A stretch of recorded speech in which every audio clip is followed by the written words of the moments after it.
नमस्कार दर्शक बंधु मु प्रदीप तो आपण मोर न्यू वीडियो को स्वागत करुच्ची।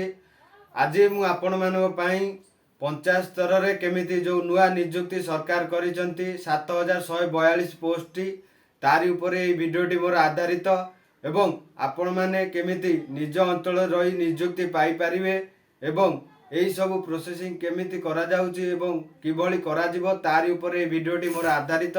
जदि यही सब वीडियो देखा चाहूँगी तो मो चैनल टी को लाइक सब्सक्राइब और शेयर करूँ।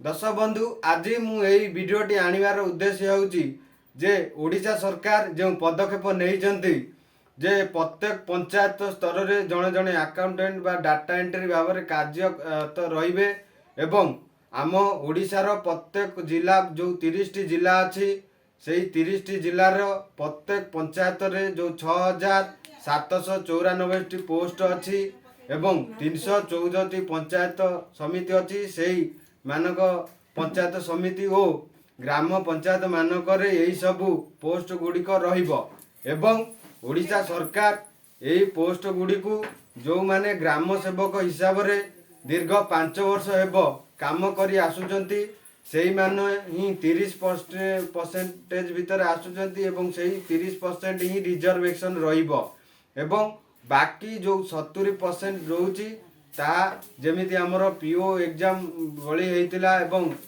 जेमिति एगुडी को करा जायतिला सेही भली ही करा जिवो।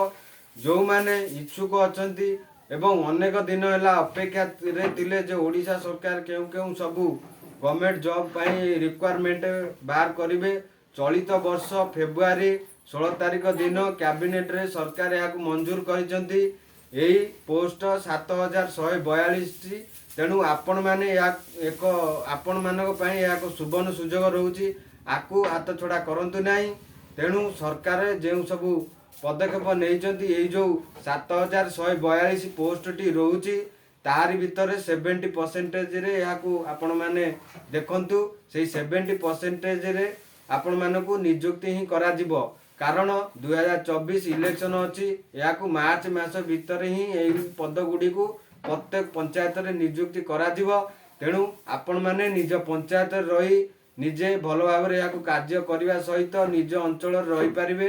तेणु यही पोस्ट गुड़ी को आपण माने निजे केमिति पाई पारिबे एवं जोमिति आपण प्रिपरेशन रुहंतु या खूब जल्दी ऑनलाइन अप्लाई करा जिवो। तेणु आपण माने जदि चाहूचंती यही भली पोस्ट को हाथछड़ा न करिया पाई आपण माने सरकार केबे या डिक्लेरेशन करूचंती एवं केमिति ऑनलाइन अप्लाई करा जिवो बा आर केमिति प्रोसेसिंग रहइबो एग्जाम कि केमिति कोन करा जिवो तार अन्य एक वीडियो मु नै आसीबी।